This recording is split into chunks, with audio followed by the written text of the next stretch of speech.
Il y a quelqu'un qui, évidemment, est resté très attentif à nos échanges et à vos propos tout au long de la journée, et c'est bien normal. C'est le président de Bourgogne Bâtiment Durable, Pierre Terrier. Vous avez regardé, écouté, et c'est l'heure d'entendre vos impressions pour la conclusion de cette journée technique qui a été riche en témoignages. Je partage tout à fait la conclusion. Tout d'abord, merci à vous tous et toutes qui avez eu la patience de tenir depuis ce matin jusqu'à cette fin de journée. Premier élément. Deuxième élément, remercier celles et ceux qui ont planché, à vous l'animateur, et puis au personnel de BBD qui a joué les petites mains, et tous ceux qui ont joué les grandes mains pour d'autres cas. Alors, au bout de cette journée, je me dis beaucoup de choses. La première chose qu'il faut que je remarque, c'est l'immensité de la tâche qui nous attend, et probablement nos successeurs. Lorsque j'ai entendu ce matin, chose que j'avais déjà entendu, qu'il y a environ, il faudrait, comme on dit, rénover 15 000 logements, 15 000 maisons par an, je crois que si mes calculs sont bons, je crois qu'au rythme actuel, il y en a pour 100 ans. Ça veut dire que nous sommes tout à fait au début d'un mouvement. Nous sommes à la naissance. Je suis pas sûr que nous ne sommes pas encore à l'état embryonnaire, anté-naissance. Et j'y reviendrai à la fin. Ce que je retiens, c'est que finalement, dans les premières parties de ce matin, on a compris qu'il y avait des stratégies régionales existantes, assez claires, perceptibles, de lesquelles on peut discuter, mais il y avait une volonté des institutionnels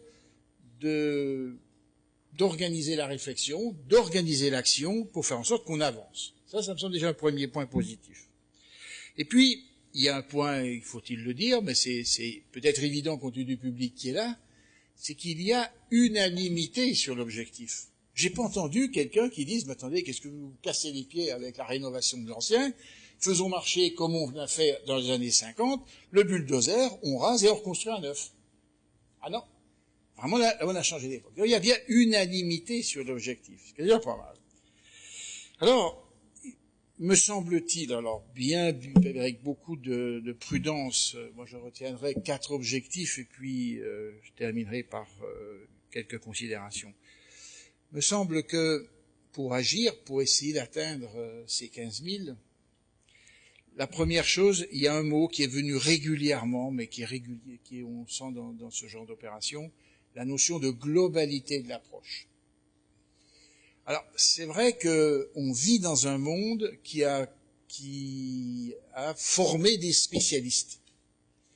Et plus on avance, plus on se rend compte que ce sont les globaux, entre guillemets, les synthétiques, qui prennent le pas sur les analytiques. Sauf que, la difficulté, on ne peut pas faire l'économie des analytiques. Mais le mot très souvent que j'ai utilisé, c'est le mot de l'approche globale. Premier élément. Le deuxième, ce que vous avez tous souligné, qui est un petit peu la contrepartie de ce que je viens de dire, ou le complément, c'est favoriser la coordination, la complémentarité et développer les compétences. Et j'ajouterais, souvent ça a été dit pour les professionnels, mais je crois que cette question de l'accroissement des compétences, il faut aussi la poser au niveau des utilisateurs, des citoyens lambda qui ont une maison, heureusement pour eux, qui vivent pas SDF, la chance d'avoir un toit. Car il ne peut pas y avoir dialogue fécond si la connaissance n'est pas partagée. Un minimum, ne demandons pas, si vous venez me voir pour me faire un projet et que vous commencez à me parler d'un certain nombre de performances de chacun des matériaux utilisés, je vais vite fermer mes oreilles. Par contre, je vais chercher à comprendre. Et pour comprendre, j'ai besoin d'un minimum de culture. Donc la question de l'accroissement des compétences, il pose bien sûr des questions au niveau des professionnels, mais plus généralement, il pose aussi la question de la vulgarisation d'éléments structurants auprès de tous nos concitoyens, de façon à ce que vous ayez des interlocuteurs qui comprennent un minimum que c'est pas si simple, et puis j'ajouterais quand même que s'ils comprennent que c'est pas si simple, peut-être comprendront-ils que la matière grise de laquelle vous avez besoin, peut-être qu'ils accepteront mieux de la payer.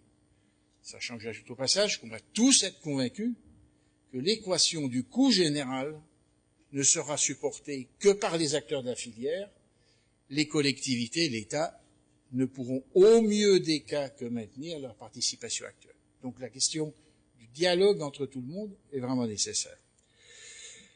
Ensuite, la troisième conclusion, elle s'impose aujourd'hui, c'est qu'il y a toujours nécessité d'organiser des lieux d'échange et de dialogue. Dans un monde très sectorisé, le seul moyen de faire baisser d'abattre les cloisons, c'est d'organiser des lieux de débat, de confrontation, d'engueulade. On sait plus ce que c'est en France. Bon, donc en France, c'est un mal, la société moderne, elle a tout poli. Non? On a le droit de s'engueuler. On a le droit. Pas pour ça qu'on va pas se serrer la main en sortant. Non, pas ça. Il y a une nuance. Des lieux d'échange et de confrontation. Et puis, reste quand même un point qu'on a abordé de deux angles tout à la fin de l'après-midi. C'est la nécessité quand même d'évaluer. J'ai assez bien aimé l'intervention du monsieur qui était en relation avec le notariat sur cette question un peu basique sur une société qui est très compliquée. Elle a besoin de savoir. Pour savoir, il y a une chose qu'il faut faire, c'est regarder le rétroviseur de temps en temps. Et dans le rétroviseur, de sortir quelques éléments qui permettent de chiffrer. Comme ce qui a été dit d'ailleurs sur la question d'évaluer le projet individuel. Sur le collectif, c'est un débat. Et sur le collectif, les questions de relations patrimoine, là, on a tous compris que on était là aussi au début d'une nouvelle approche, avec toutes ces hésitations, ces complexités, ces débats scientifiques, ces débats méthodologiques, qui nous intéressent, qui m'intéressent. Mais je me dis qu'il y a suffisamment de gens pour faire avancer, mais ils doivent avancer, car on a besoin partout de pouvoir évaluer ce que l'on fait. Si j'ai une responsabilité politique, je dois pouvoir, au moins vis-à-vis de mes concitoyens, évaluer, non pas raconter ce que j'ai fait, c'est autre chose. Non, évaluer. Alors, pour terminer, je me dis que ce que je vais prendre, pas tout à fait la phrase qui est utilisée parce qu'elle est un peu forte, c'est de quelqu'un de BBD ce matin.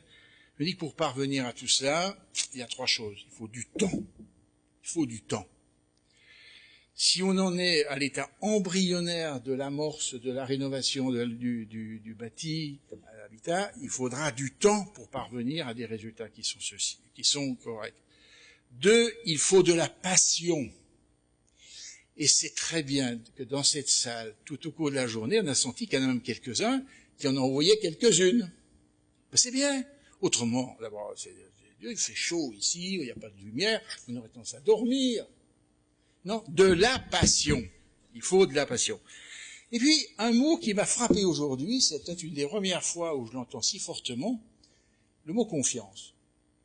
Alors ça, en plus, c'est pas le mot de la société moderne, ça, parce que chacun suppute que l'autre... Alors là, aujourd'hui, on a entendu parler d'une nécessaire confiance entre les acteurs, de façon à ce que quand même, quand il y en a un qui dit ben, « voilà ce qu'il faut pour isoler », ben, celui qui fait de la maçonnerie, ben, il accepte de comprendre que celui qui a dit ça, il n'avait pas dit qu'une connerie. C'est élémentaire. Le mot confiance entre les différents acteurs. Ça m'a un peu frappé aujourd'hui de le voir apparaître aussi fortement dans un monde qui est parfois un peu fragmenté. Alors, pour terminer, je me dis, ben voilà, on est au début d'un mouvement, c'est clair, je l'ai déjà dit. Je fais quand même une hypothèse, c'est que si nous avions la chance, les uns et les autres, de se retrouver ici pour multiples raisons dans 10 ou 15 ans, je ne suis pas certain du tout que le schéma organisationnel dans lequel nous avons raisonné aujourd'hui serait encore celui-ci dans 15 ans, et je fais l'hypothèse qu'il serait probablement beaucoup plus simple. Merci, et puis aux prochaines opérations. Merci Pierre Terrier.